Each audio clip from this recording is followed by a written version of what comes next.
Hello, my name is Dave Anthony. You are listening to the Dollop, a historical podcast. Normally a historical podcast about America. Today a little something different. Because my friend Gareth Reynolds is going to tell Dave Anthony a story he knows nothing about. Reverse Dollop! It's a bizarro dollop. So I would like to start by saying, how are you, Derry? You fuck. Huh? Derry, you piece of shit. Yeah, all right, fair. Yeah, fair, isn't it, Derry? You little fucking Derry. So much anger. Oh, is there? You know how us Gareths can be. Take it easy, Garth. No, you son of a fucking bitch. You son of a bitch. God, you want to hit a dude? I'll do one bump.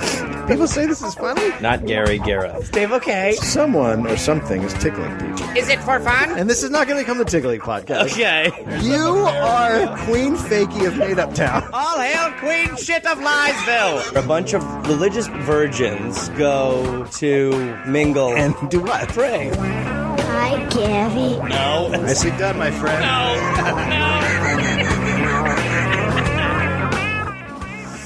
All right.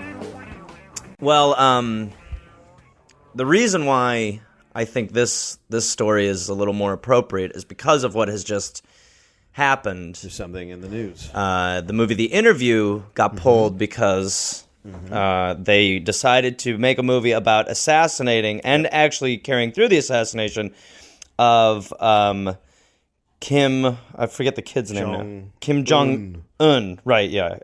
It's so weird that the last part of his name is UN. Yeah, So it's ironic. great, right? Yeah. Well, he is uniting nations. He is uniting a lot of nations. But the thing is that not a lot of people, or maybe they do, but film Hollywood cinema in the Jong family, it starts with Dad, Kim Jong-il. So we're going to talk about Kim Jong-il a little bit. The first guy. The Kim Jong-il, Kim Jong-un's father. Yeah. You know, the guy who we at this point miss a little bit, that guy, that little scamp. Born February 16th, 1941, though official accounts do place his birth a year later, some mystery surrounds when and where Kim Jong-il was born. According to North Korean historical literature, Kim Jong-il was born in a log cabin inside a secret base on Korea's most sacred mountain, Mount Paektu. Wait, why is he... Okay. At the moment of his birth, a bright star lit up the sky, the seasons spontaneously changed from winter to spring, and rainbows appeared. Okay.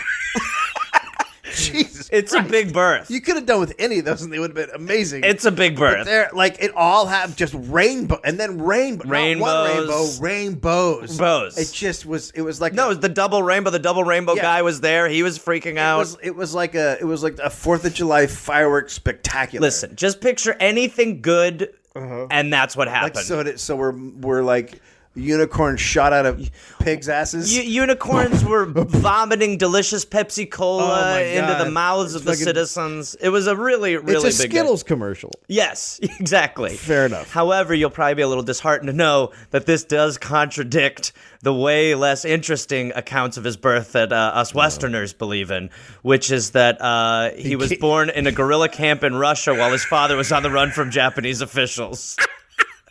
So That's completely different. One of the two. There's not even any overlap. One of the two. I mean, it's an either or. I'm going to go with the... Look, Dave, I don't understand what's so hard to understand. Look, either he was born in a sacred mountain, at the moment of his birth, a bright star lit up the sky, the seasons spontaneously changed from winter to spring, and rainbows appear, or he was born in a camp because his dad was running away from the Japanese. I remember when it did seem like winter just turned to spring, so I'm going to go with the first one. Yeah, that's what happened. It was a big birth. So Kim Jong-il's father, Kim Il-sung, was a bit of an army guy. After the Korean War, Kim Il-sung built a cult of personality around himself, making himself the unquestioned great leader of the country, which is an interesting way to rise to power, just sort of being like, it's mine, right? Like, it's not like the last piece of chicken. Excuse me, I'm super awesome. Yeah, so, who's running this? Probably just gonna be in charge. Hey, how about this guy? And the great point to myself. the great leader also, which is what you call yourself. It's a little presumptuous. You name yourself that. It's a tad presumptuous. So Kim Il Sung began grooming his son for leadership early on, putting him in control of the propaganda and agitation department of the Workers' Party, which reading it now does sound a little funny. You're in charge of bullshit and fighting. All right? That's my boy. You're going to lie to that guy, you're going to punch him. Fair? You guys good? If he calls you a liar, beat the fuck out of him, okay? Okay, it's in the bullshit and punch department. You good with that? There we go. We'll come up with a catchier business card title. Between 1970 and 1980, Kim Jong-il occupied several positions of increasing power. And by 1980, a personality cult began to form around him as the great leader's successor. So it's genetic that Kim Il-sung just sort of was like, I'm the coolest, and everyone bought it. And Kim Jong-il basically did the same thing. So everyone was like, well, he came from that other one, so he's awesome. Well, too. they were there the day he was born, so they knew something special was about him because of all the rainbows. Oh, right. Well, the rainbows happened. The rainbows happened, so they were... The winter turned to spring. Really? After that, do you really have to give the hard sell? Oh, look, if I see a rainbow on a day a man is born, I follow him. If you vote for him, he's the next great leader. So he was a real daddy's boy, and his dad came to power, and then everybody is a daddy's boy to this guy. He was. So was everyone on the fucking place. Yeah, that's true. So his dad gave the power to his son. So once Kim Jong-il became the supreme commander of the Korean people's, became commander of the Korean people, he actually changed the position of president. He actually abolished it and gave it a new title. The title was General Secretary of the Workers' Party and Chairman of the National Defense Commission. Because it's easier to say. Easier to say. It's catchier. It's good. It's a good thing to have. What's the acronym for it? The acronym for that would be... That's probably why it makes sense. It would be the GSWPCNDC. See, that makes more sense now. Catchy. Now that you read it out like that. You can pronounce that word. Than president. This is an easy word. He was designated as the supreme commander of the Korean People's Army, thus giving him the tools he needed to maintain complete control of the government once he took power. But weren't they already that? Yes, they were. Yes, for sure. Yes, so he's just doing more of the same. But he's got a new position title, so that's fun. Yep. Kim was known to personally manage the country's affairs and set operational guidelines for individual industries. So he had his finger in a lot of pies. He's said to be arrogant. He was said to be arrogant, self-centered. Wait. You're telling me this guy's arrogant? Yeah. After everything you've read? Well, I don't know if I believe this. If a unicorn blew you when you were born, wouldn't you have a little bit of a chip? I guess that's true. Yeah. I mean, come on. Hey, I'm the fucking rainbow guy. Yeah, you wouldn't. I mean, being the rainbow kid is like being a child star. You're like, this kid's gonna grow up shitty. I mean, look, he believes that rainbows. Come on, what the fuck is he gonna do? No way. He's probably gonna become a junkie. This does not work out. Did you see the Dana Plato story? I mean, right? Same deal. What are you talking about, North Korea? He openly rejected criticism. He was not a fan. He was not a fan of opinions that differed from his. Okay, right now we're talking about my dad. But I love that he openly rejected criticism. No, Dave. Nope. Dave, he was one of those unique individuals who didn't like when people disagreed with him. So, it's one of those quirks. It's one of his little quirks. I'm going to openly just go ahead and say no to you. So... You just said that I was not the supreme leader. And the reality, too, is like, even just being able to have that printed, the reality is that he would fucking just kill anybody who just didn't believe him or disagreed with him. Okay, what I mean by open criticism, and when I say I'm rejecting it, I mean I'm killing. Yeah. I want that guy killed. I drop my Dollop. I want him openly killed. Like, I want him to be shot in front of people. In front of everybody. And so everyone knows. Get his family down here. We'll make a day of it.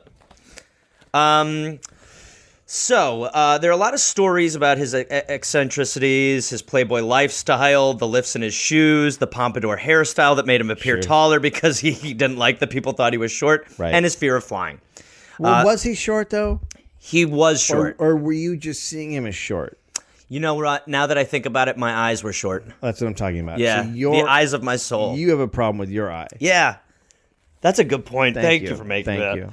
Thank you. Kim gave firm instructions that the party's monolithic ideological message be communicated constantly by writers, artists, and officials in the media. Not arsonists, which is what I almost said. That's what all the writers and artists wanted to do at that point. Anyway, No, that's the fun material. If there's a guy that shot rainbows out of his asshole when he was born, then you want to. And he wants us to talk about it. I think that's fair. I think he wants us to give it a little artistic integrity, which I'm fine with.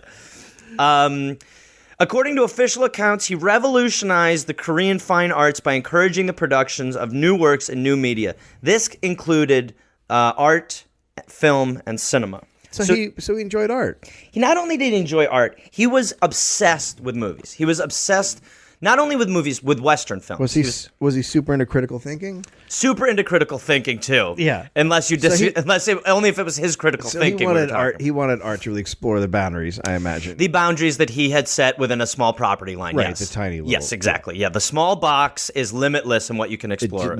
Yes. Stay in the circle. Yes. So he loved films. He was a huge film fan. He had a collection of more than 20,000 VHS tapes and DVDs. Oh my God. 20,000. That's insane. He reportedly his favorite movie franchises included Friday the 13th, Rambo, Godzilla, James Bond, Hong Kong action cinema, and by far the best, any movie starring Elizabeth Taylor. What?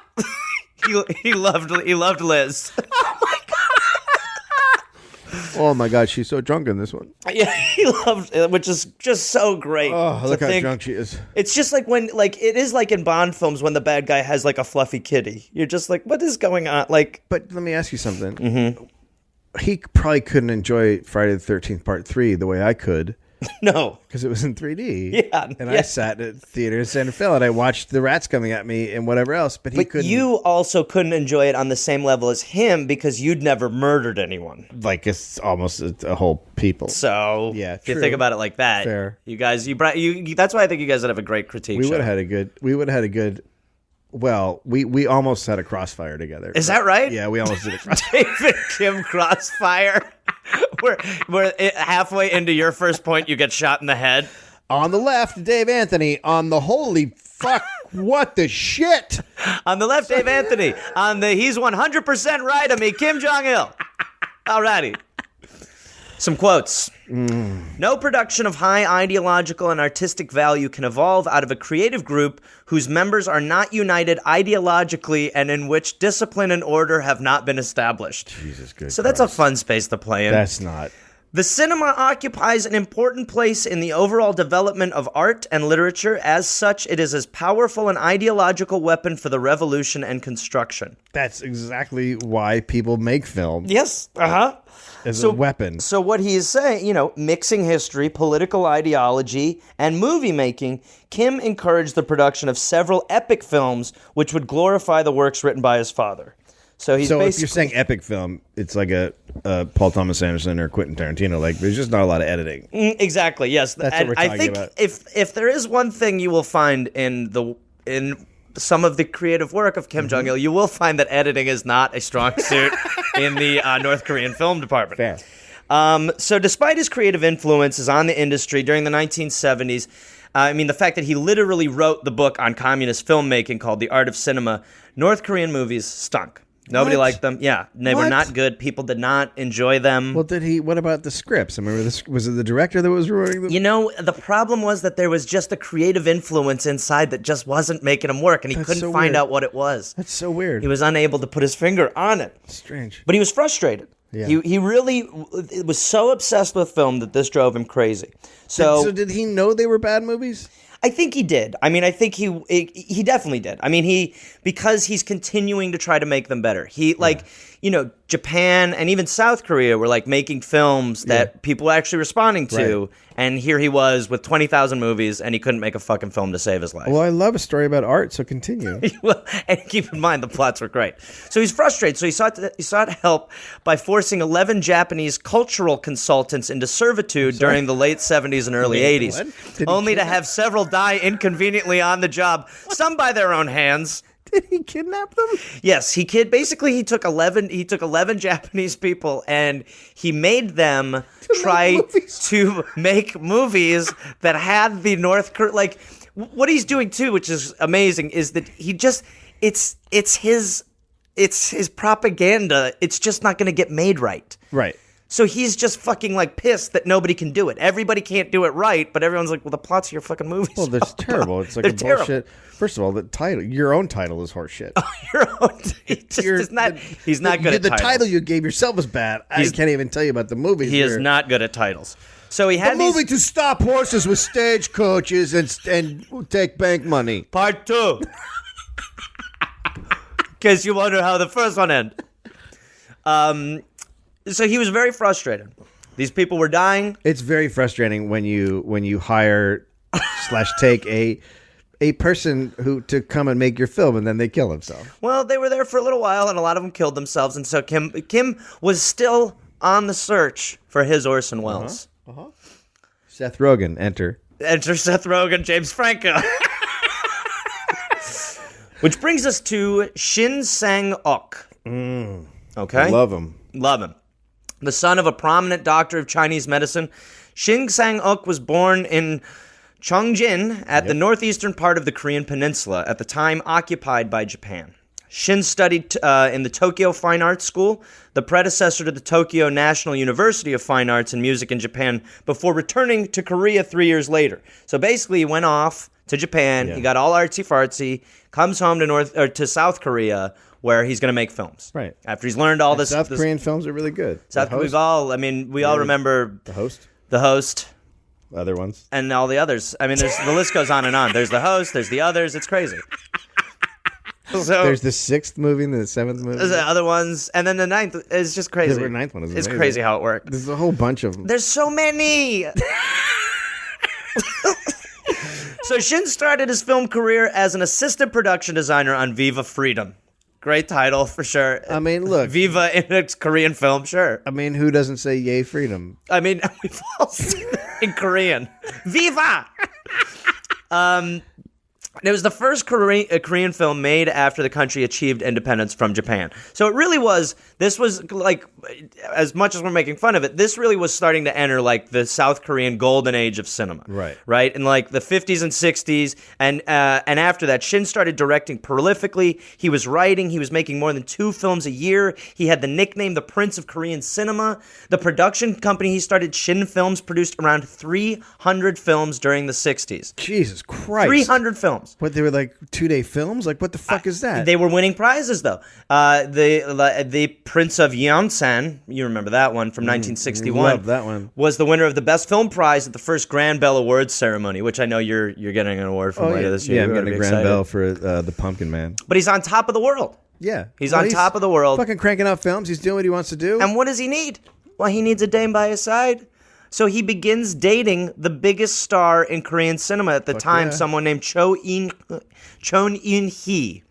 You're getting it tough. You're getting it tough. I think it's fine. But so she's hot. She's hot. She's the shit. Yep. This guy's fucking living the life. And he married her. Fuck yeah. So he made her an honest woman, right? Fuck yeah. This story is awesome. However, that only lasted so long because in 1978, Choi divorced Shin. What? Shin was apparently having some affairs. She found out He's about allowed it. to. He's the giant. I agree with you. man. I agree with you. But Choi was not into it. So it was clear that Shin was still the best director that Korea had to offer, Fuck yeah, it is. even though he's divorced. I don't think anybody's debating that. Now, who do you think took notice of Shin? Probably some people in Hollywood. Kim Jong-il. I imagine. Kim Jong-il took notice Really? of what Shin was doing. It's so weird because you'd think the way their interests are, they wouldn't overlap. In 1978, Kim Jong-il hatched a plan. Oh God. He would use Choi as bait to get Shin. What? What? Choi was kidnapped in Hong Kong. They're already divorced, right? They're divorced. Well, this seems like an end to the problem. You know how sloppy it is getting divorced. You still have emotions. Shit. Choi was kidnapped. His ex-wife was kidnapped in Hong Kong. She was taken to Hong Kong docks, bundled aboard, and taken on an 8-day trip to Pyongyang. Good trip. A great trip. I've always said, if you want to go to Pyongyang, get a bag over your head and make it take 8 days. Holy fuck. It's the best. Okay, look. You know what? It all sounds bad, but it's all for the good of film. Well, after hearing of his wife's disappearance, Shin traveled to Hong Kong to investigate, which I think makes sense. Yep. You want to know what happened? And he's he's rich. trying to get to the bottom of it. Figure it out. Right. Unfortunately, at that point, Kim Jong-il had him kidnapped as well. Well, okay, so did he like walk into the same warehouse? Was it like Here's what I can tell It's you. like an empty chair, and he goes in. And, Someone suddenly pulled a sack over my head, and I couldn't see anything or breathe properly. He said. Have you ever seen what's the movie where the chick gets taken? Taken. The Vanishing. So it's like The Vanishing. It's like Taken. It's the movie The Vanishing when the guy goes to a gas station. I mean, there's a better version that's I think I want to say from Amsterdam, but Okay. I'm not sure. But there's a woman gets taken from like a gas station, and then she gets buried alive, and then the husband is going crazy, and he eventually somehow gets in contact with the guy who took her, and the guy says, "I'll show you what happened to her." And then he takes the guy and buries her, buries him, and he goes, "That's what happened." Was that a North Korean film? Because it sounds very similar. It sounds like a very similar plot. So he'd taken him. So Kim Jong-il had finally just kidnapped his Orson Welles. Thank God. So now it's on. Now we can make good North Korean movies. Now we can look. He just got this guy. He got this guy. He brought him in. He needs consultants. Can I just say that it worked out so well with the Japanese guys? How I can't see it doing anything but good. If you're Kim Jong-il, you definitely don't bring up the Japanese experiment. No, okay. Yeah. Whole, they had great ideas. Was the last thing that went through their head not a creative idea but a bullet? Sure it was. Though. But you know what? This one is. Plus, he's got the actress that and don't think that he doesn't plan on using her. So Choi was the first one to arrive after being kidnapped in Hong Kong by his secret agents in '78. I was really terrified. It was so frightening. I was in such a worried state that I couldn't eat or drink anything for ages. Finally, I fainted and later learned that they'd injected me with some sort of sedative. So it's a nice arrival. Yeah. It's like when you get off the plane in Hawaii and they lay you. Well, it's like having a little bit of jet lag, except you've been kidnapped. Except it's a sedative that they've injected you with. Because you've been kidnapped. You know how jet lag is. Yeah. It was not long before the reason for the kidnappings had been made clear. Kim Jong-il confessed that the reason he had kidnapped his wife and the reason he had kidnapped him was because he wanted Shin to come and make films for him, North Korean films. With death being the other option, Shin Sang-ok said, okay. Yeah, well, it's... So either you'll kill me or I can make movies? Yeah, so... I'm going to go ahead and make movies. That's a great idea, because the other one, you die. I feel like there should be some more negotiating room, but... negotiating room's kind of when I shoot people. Go back to where I was No, you live here now. Okay. It's gorgeous, isn't it? No, it's terrible. It's gorgeous. Is that a dead Japanese man, but don't look at that. Is that a 1940 Ford? Yes. Yes, that is. Is that... It's... Oh. Yeah. Is there a problem or... No, we just have newer cars. Oh, this is the top of the line. Oh. Yeah, this is the fastest car in North Korea. Okay, that's great. That thing will sometimes go up to 20, 30 miles per hour. Okay, this is gonna be sometimes. Great. This is going to be great. You're going to love it. I love it here. So he's film Matt. So Why the couple arrived... Why is that person eating a flower? Oh, her? Yeah. Don't worry. We're going to have her killed. She shouldn't be eating that. Okay. She's not allowed to eat flowers, and she knows it. Well, they're all just eating plants. Yeah, they're all in a lot of trouble. They're not supposed to be eating those. Okay. Those are for torturing. Okay, fair. Not for eating. I didn't know. Yeah, well, listen, you got to learn hard and fast here. I'll tell you something. We play hardball here, pal. Yeah, I get it. So don't be eating flowers or looking at me in the eyes or disagreeing. They look really thin. Yeah, they are really... The flowers? No, the people. We'll water them. We'll water those flowers. Okay.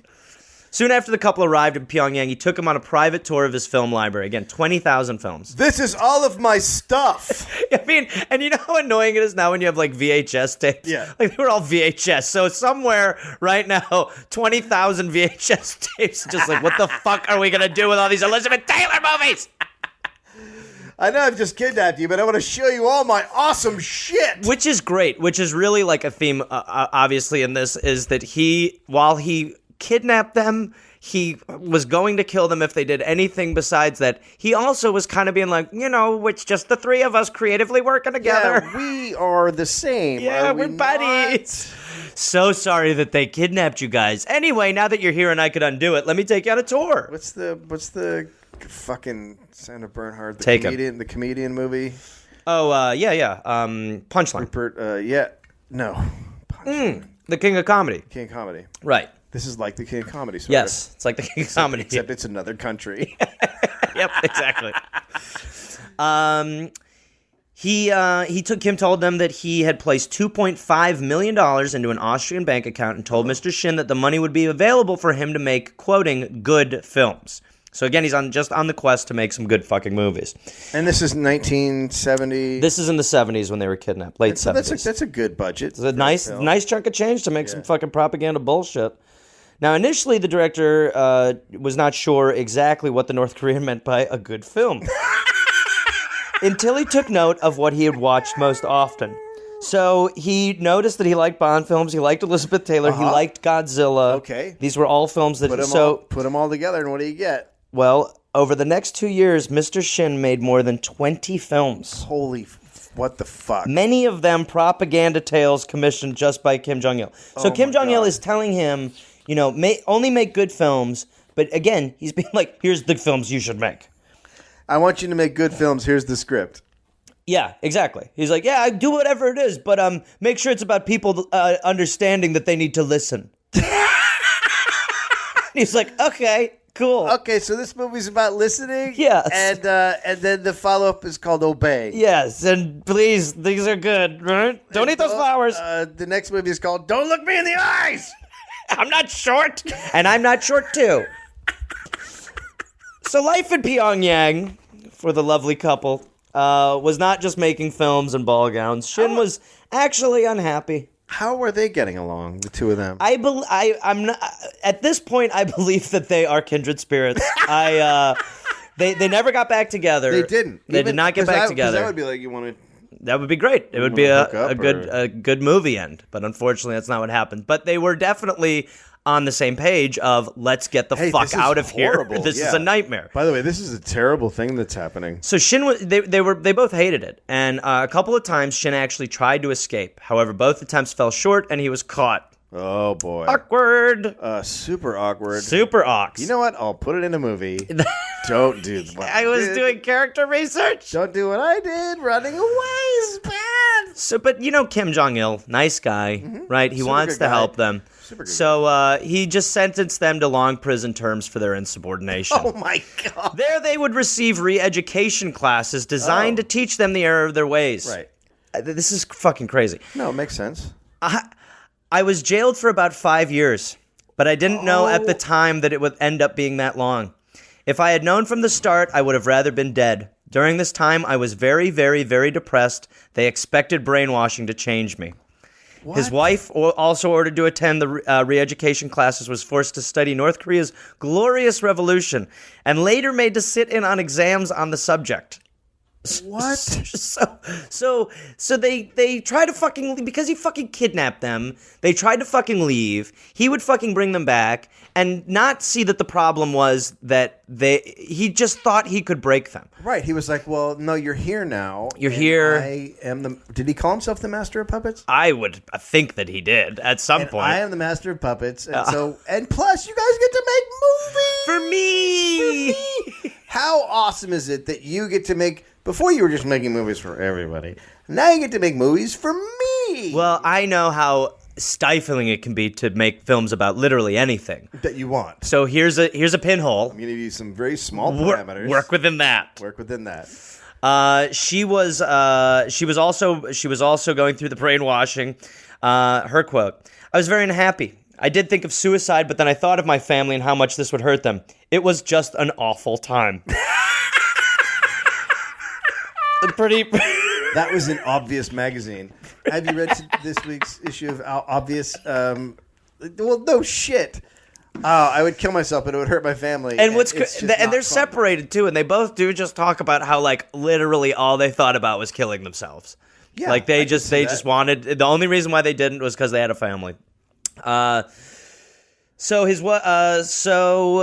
he was kept in an all-male prison. By the way, this is going to happen to Seth Rogen and James Franco. Well, that's what's it's so maybe that's what's so fucking crazy to me about all this is that like you think about like North Korea is the fucking worst. Yeah. The idea that we would listen or that anyone here would listen to North Korea about anything. Let me just say, I'm going to go on record right now. North Korea did not hack anything. You don't think? Nope. So then what the fuck? Why? Because Obama, I mean, they're saying that they did. I know. They said that Saddam Hussein attacked. That who was? That Saddam Hussein was part of 9/11. They said that. Yeah, I There's agree. a million reasons. Yeah, for sure. It's yes. total bullshit. But I also think that a huge mistake that was made was that Sony decided to not release the film. I totally agree. I mean, I think like if you wanted to put out there, hey, look, this fucking little dickhead is crazy, and he's saying he's going to bomb theaters. If you want to wait, you might just want to wait. Right. But the idea that we would be like, take it away from him. I know. I mean, it's a guy who's been like, I could shoot nukes at California, and we're like, okay, fuck face, All right, take care, shithead. asshole. Oh, you're going to bomb a movie theater? Yeah. I mean, it just is crazy. I'm very upset by it, as you can tell. I'm just so take it emotional. easy. Calm down. Anyway, Ook was kept in an all-male prison for those years where he was forced to survive, and this is really fucked up. Wait, seriously? This is the guy this is the fucking director that he loves. This is Orson Welles. But so then why is he putting him? Because he has to escape? teach him. He tried to escape So he's two trying times. so he's trying to break him as a man. He's trying to break him as a man, and he's trying to change his thinking completely. But for when he was in jail, he was forced to survive on a diet of grass, salt, and rice. But wait a as minute. punishment for trying to escape. Back up. That's just the North Korean national diet. That's not far off. I don't know if they actually had much. That's else. true. But have you ever had that? They serve it down at the grass train, which is. Just I'll a tell you, restaurant I around actually the love the corner. grass train. Have you been to Grass and Rice? Well, over you know on- what's funny is that what he had is not too far away from my actual diet. Not so much the salt, but the grass and rice, yum. Oh, no salt for me today. Thanks. So he's in jail. Hasn't seen his wife in 5 years. He's thin. He's got that beach body we're all going for. I'm talking about. He's got that sweet Dexter trim thighs. He Shit's looks looking good. And he was finally released and reunited with his wife at a lavish government party. Shin recalled the conversation he had that evening with Kim Jong-il over soft drinks at the event, which, by the way... Wait. Hold on. Slow it down. Yeah, okay. So we're just... Now, when they say soft drinks at the event, Yeah. is it like bragging? Knowing North Korea, it totally is like, he comes over, he's like, I see you have a Dr. Pepper. Hey, we at the party. We have a Dr. Pepper, we have a Mr. Pibb. Oh, soda pop. Oh, I'm going to have a squirt. Huge event. 7-Up, anyone? It's like a... Name drop. So they're there. He's just gotten released, and he's at a government event, and he's having fucking drinks with the guy. So now Kim Jong-il and him are chewing the fat, having a fat chew. Why? The day he got out, he's brought to a government event. Yeah, but I guess that makes sense. Because what Kim Jong-il does is he makes it so that you don't connect him with this stuff. That's what he's trying to do. Oh, gotcha. So he's like, hey, I got so you the people out. are I didn't know where you So he were. kidnaps them, and then he takes them on a tour. Where were you? He throws them in jail. I was looking for you Yeah, all this time. yeah, and I he- was here. I had a Mr. Pibb here. Which has got to this be, whole time. as somebody like in the palm of his hand, you have to just be like, I'm so fucking This is scared. fucking crazy. So But scared of this look man. at me. Look at my eyes. Yeah. You love Mr. Pibb. They're right? dead. I'm here. Oh, cool, soda. I just thought about suicide for I 5 years while I know, ate grass. But I had Mr. Pibb the whole time, and I didn't know where you were. You're an awesome guy, If sir. I had known where you were, I would have totally gotten you out. But You- I just found out yesterday because I was like, "Where's the guy that makes my movies?" Yeah, I wish you'd asked that 4.5 years ago, but cool. It's great to be here having soda. You know what? Here we are. You want to talk about movies? I do want to talk about 'Cause movies. in the past 5 years, they've made some humdingers. Wouldn't that be amazing if he was like, well, so we found somebody who's really good. I'm just going to have you killed. Have you heard of Robert Evans?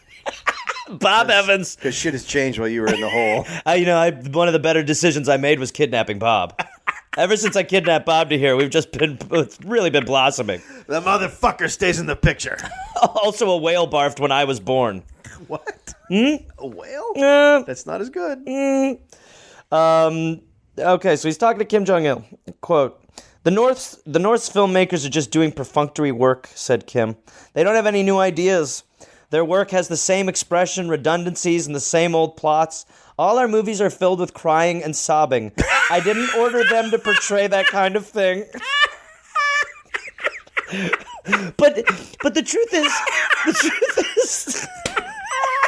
Stop crying! I can't. I'm in North Korea. I mean, exactly. So Didn't you get enough grass last night? I mean, at the movies, you just get putting salt on your grass in a little box like it's popcorn. Oh, it's really good grass. Oh my God. But that's the thing, right? Is like he wants people to express themselves. Art will reflect what's happening in the world. And all And they in know, their world, all it's they all know crying. is hell. It's fucking hell. It's all it is sobbing and this crying. I think this is during their Great Starvation period, if I'm not wrong. We can't wait for that to end. This period's been going on for quite some time. So Shin and Cho went back to work for the fucking regime. But what else would you do? Is No other choice. Pick up and rocks keep in mind, they were locked down. They were not there was no. I mean, besides trying to literally run out of North Korea, they had no other fucking option.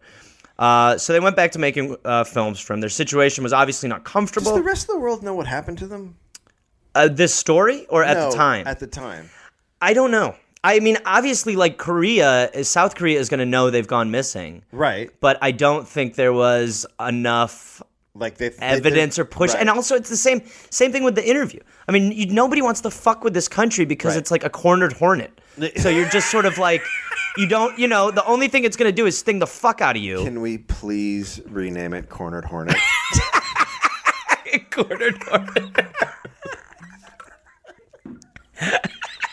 But that's the problem is that just nobody wants to fuck with him. Yeah. Like if you get kidnapped, it's almost like, you got a disease. You're like, well, I'm sorry you got it, but I don't have it. Take care. Die it out. See you later. So their situation was not comfortable. They were essentially under house arrest. They were not allowed on. They were not on set sometimes because trust had been fractured for these films they were making. Oh yeah. But Shin had unparalleled access to the reclusive Kim. He listened to me. Because we were from South Korea, Shin said. Even though we criticized some things, he wanted us to be honest. Others would have been killed for speaking so honestly. So he does have this weird platform where Kim Jong-il will actually let him disagree. He has so much respect for him as a filmmaker that he doesn't kill him. He doesn't kill him. How He'll great let is him that? disagree. It's that kind of freedom that allows art to really prosper. I agree. What a comfortable environment and creative space to play in. From 1983 on, Shin directed 7... By the way, Spielberg's the same way. Very similar. If he respects you, he won't kill you. No, I remember a lot of people died on Jaws. But if you're a PA, forget about it. Oh my God, don't fuck with him. From 1983 on, Shin directed 7 films with Kim Jong-il acting as an executive producer, which just has to be a comfortable set when your EP's behind you and put you on a grass diet for 5 years in jail. Hold on, I love the script. I just want to... I want to make it known that I want to be EP on this one. Great, yeah, great. Okay. Well, we want to make sure you're on set a lot. Because everybody feels really comfortable when you're around. Yeah, talk about when Kim Jong-il's on set, you miss the network. That's how fucked up that guy is. You see the new crying and sobbing? I'm the EP on that one. Yeah. I know it's my country, but I'm the EP. Well, too that he complains about crying and sobbing films because he was using North Korean actors and actresses who probably couldn't take breaks from weeping because of their fucking living conditions. So these films are not good. What? These films are not good, but the best known of these films is a film called Pulgasari. Fuck yeah, it is. Pulgasari, it's a giant monster film made similar to Godzilla. Oh, yeah. So I'm going to give you the plot of Pulgasari. Fucking roll it out. Pulgasari. In feudal Korea, the evil king becomes aware that there is a peasant rebellion being planned in the country. Oh, great. We're going to have to stop that. He steals all the iron and farming tools and cooking pots from the people so that he may make weapons to fend off the peasant army. Mm-hmm. After he returns to the property of the people, an old blacksmith is imprisoned and starved to death. Mm-hmm. His last creation is a tiny figurine of a monster, Pulgasari, a Godzilla-like creature that eats iron. The blood of his daughter brings the creature to life and fights with the poor, starving peasants to overthrow the corrupt monarchy. Wait. It's very strange like that. Because why would he make a movie about revolution? It's really weird. Maybe because he thinks because they think they were the revolution? I think why he allowed it to be made was because he was sick of crying and sobbing in films. I really do. I think that Shin was just saw that he loved Godzilla, and probably just pitched him something that was more like Godzilla-ish, and had something that the people would fucking respond to. Because naturally you would think this would be a movie about a monster shutting people the fuck up. but it's actually a movie about, rebelling a little bit. Right, but that shouldn't be in that kind of country. It should not be in that movie. I guess the other thing, too, though, is if you're Kim Jong-il, you're like, nobody's going to fucking do anything. Right? I mean, had this shit locked down. I just had steak for breakfast. They've eaten grass for the last 3 years. The next movie is going to be called Lockdown. Next movie. So don't worry about this one. When I made Fuck You, it was a real roller coaster experience. Have you seen Go Eat Dirt? When we thought of that one. Yeah, remember when I came up with the idea for Go Eat Dirt? Oh, boy. What a eureka moment. Rainbows shot up everywhere. Oh, my God. A unicorn high-fived me. So, okay, go ahead. Well, the problem is that some of the films took actual years to finish. So, Pulgasari aside, in some of the films you can actually see aging continuity errors. Someone will literally look 10 years older in a scene, and then minutes later will look miraculously young again. So that's part of the problem with with the flash forward, flash back. And that's part of the problem with putting your fucking filmakers and casts in prison for years. Well, you say that, but I think it helps the artistic integrity. I mean, imagine the person doing hair and makeup when you show up. I would pay money to have Tyler Perry put in a prison and then let him out and then put him back in prison again. It would be great. Right? Oh, for him, yeah, that'd be great. Medea has weird time changes. Is what it'd be called. Oh my God! What if the new guy kidnapped Tyler Perry? That would be great. If that was the end result, if he kidnapped Tyler Perry, it would be great. If he was Medea just like, goes to "Who's the North Korea?" best filmmaker in the West? Tyler Perry. Get him." Finally, in 1986. The first time since they'd been kidnapped, the couple were given permission to travel abroad together. What? Why would he do that? Because they'd been in North Korea for 8 years, and it's the first time. And the reason was because they were allowed to go to a film festival in Vienna. What? They were heavily chaperoned by Korean soldiers. None of this makes sense. They were heavily chaperoned. None of this doesn't make any. What does he think? He controls the world? This is fucking crazy. Well, that's the thing with him, right? Is that he totally does think he controls the fucking world. You know what? You guys can go to Cannes. Go to It's Cannes. gonna be great. Who are you wearing? I think you should take the new movie. Take We're Eating Husks. And head down there to France. And really make a big splash. Let him know about the sequel, Barfing Husks, which we're excited about.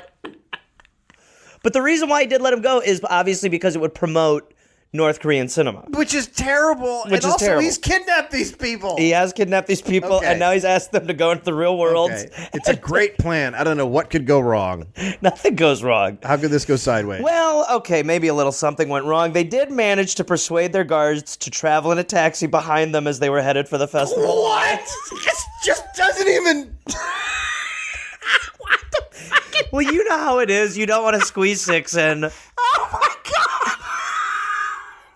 God. Okay, but you guys are going to follow us, right? Yes, we follow you right behind. Look at me in the eyes. You're going to follow us. Yes. So we'll see you at the hotel. Yes. We will see you at the hotel. Absolutely. Promise. Run. Promise. Promise. You promise? Promise. All right, we'll see you at the place. Run. We got to a crossroads where we were supposed to turn left for the festival. Okay, so here's the deal. How did you escape? We made a right. Like, that's the... Our minder's car was following about 30 meters behind us, but several other cars had gotten in between us and them. So we told our driver to turn right instead. Turn right towards the United States Embassy. Seconds later, the car behind them realized that something was wrong. Holy shit, you guys, they're not following us. And also just picturing it. They said they were going to follow. Picturing it like a roundabout or like something where it's sort of like, oh, come on, we gotta move. This is That's the worst. literally the future of North Korean cinema just turned right. This is how fucked up they are in North Korea. They are so scared of the great leader that even if they're in another place, they won't disobey. So Yeah. they think that they're just going to keep following them. That's how fucked up they are. That's very true. That is really true. They probably were like, well, they won't divert from the plan because they know what happens when you divert. You eat grass from a bucket. No, they'll just be in the U.S. Embassy eating a nice steak dinner. Well, they did head towards the U.S. Embassy, and seconds later the car realized, and they radioed the taxi that the Shins were in and asked their driver to tell them which way he'd gone. So they lose him, and then they're like, yeah, copy, come through. Hey, where the fuck are you? Hey, you have our kidnapped people? Hey, can you bring we them really back? need to keep kidnapping those people. And also, could you keep the fare down? Also, yeah, I don't know if the meter's running. We will not pay for all this. Escaping aside. No, we did not say make a right, so this is on you. However, and again, you're gonna love how delicious this is. The couple quickly handed him a sizable tip and told him to lie about which way they'd gone. Say they'd gone in the opposite direction. Oh my God. So the Stooges were thrown off. Jesus Christ. Soon they arrived at the U.S. Embassy, but they could not find anywhere to stop outside, and the couple had to get down the road. We tried to run as fast as we could, but it felt like we were in some sort of slow-motion movie. Hitting falls in this North Korea. Well, everything their whole life is seeing things through movies. I mean, imagine, yeah. Finally, we burst through the embassy's doors and asked for asylum. They didn't need asylum. They're Japanese. Listen, when you're Korean. I mean, they're South Korean, Korean. whatever. They don't need- You just go anywhere where there's anyone else, and you're just like, don't fucking let me go. You don't need asylum. You just run and say, "I've been kidnapped by North Korea." Yeah, but anything. You're just like, give me a blanket and water. Finally, we burst through the embassy's doors and asked for asylum. On hearing the news, Kim Jong-il became convinced that the couple had been kidnapped by the Americans and sent them a message offering them to help get them back to Pyongyang. It was an offer they could easily refuse. Look, there's no way they ran away from this awesomeness. It's amazing, right? They couldn't. You know what? Look at this. He jailed them. He jailed them. It's out of it. They're out of their For fucking 5 years. It's like the country is being run by actual crazy people. And it's actual crazy people. He didn't think that they would possibly, like, there's no way they would not do this. We had talked about a beautiful future of Korean cinema. It's fucking mind-boggling. Kim Jong-il died on December 17th, 2011 of a heart attack while traveling on a train, which, by the way, is also, like, they beefed up his birth so much. I would really love it if, like, they could just come up with a better death story for him. Well, shit smeared across the sky. A shit comet flew across the earth. You knew his soul was gone. Media reports say that the leader was on work, doing official duties. Upon the news of the dear leader's death, North Koreans marched into the capital, weeping and mourning. Have you ever seen the footage of the North Koreans when Kim Jong-il died? No. Anyone should Google it. Shit, I have. Because it's crazy. It's very crazy. It's very sad, but it's very crazy. Because what happens is they have to pretend to be sad. Right. So it's, thousands of people in the middle of, the city going like, oh, wailing, but there's not one fucking tear. There's not a tear. You couldn't find a tear. And some of them are not good at fake crying, but they're all, they're just weeping their fucking heads off. It's really, and that's my story. it was too normal. So that's the Christmas dollop. Wow. Fucking wow. But the reason why I think we thought that we should do that was just because of what has literally just happened. Yeah. And it just is so fucked up. And I'm so against it, and I'm so pissed because I really think that has probably fucked with film forever. For a long time. Yeah. Without a doubt. Yeah. And I just want to, I'm wondering when the new Pulgasari reboot is happening. And I'm still on record as saying it's not going to be North Korea at the end of the day. That's great. It's going to be some hacker. It's going to be probably some sort of insider at Sony who's mad at the company. There's a lot of weird stuff in the actual record. Like apparently the Korean that has been left as traces isn't they speak a different Korean in North Korea. Oh, really? And it's not. It's like so. It's like the South Korean Korea. It's what you would leave if you were trying to leave the print of Korean, right? But it's not. It's like it's not the crazy dialect that they use. Well, that's good. Yeah, that's all exciting. Good. It's all good. That's an exciting time. Fuck, man, I had no idea. Those poor two fucking people. It's terrible, and there's a lot. I mean, you can't say enough about how awful that situation is. This is why you don't go into film. Yeah.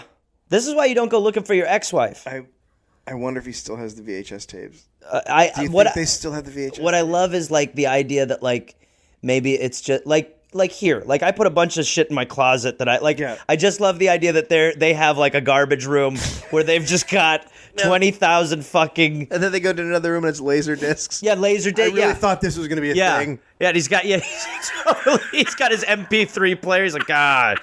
Dad really overbought an MP3s, didn't he? Ted really got behind Laserdisc as the next thing. Holy fuck. All right. Merry Christmas, David. Let's hope they kidnap Seth Rogen. And by the way, you want to hear a little Seth Rogen fact? Yeah. When they decided to make the movie, someone at the studio was like, "We can't make this with Kim Jong Un." Yeah. And Seth Rogen was like, "No, we gotta. It's gonna be great. Trust me." And then Sony was like, "We can't do it with Kim Jong Un." And Seth Rogen was like, "No, it's gonna be fucking great. We gotta do it with him." So every step, people would object, and he would say, "No, we got." But he almost punched it through. I know. He was a week away from punching it through. But this is why they were worried about it. Of course. and I will say it is. I believe, like, it's tough to defend this, but I believe he was right. I believe he did make a film that I was much more interested in seeing because they had literally based it on the guy who's the fucking dictator right now. No one would want to see it if it was based on a false person. And now, at the end of the day, had they made it with a false person, for sure, the movie would have made more money and gotten seen. But over zero. But again, the zero part is not Seth Rogen's fault. That's the fucking pussy studio's fault. Right. And the theater chains. And the theater chains. Yeah. Okay. Now, Merry Christmas. Merry Christmas. How long is that? That's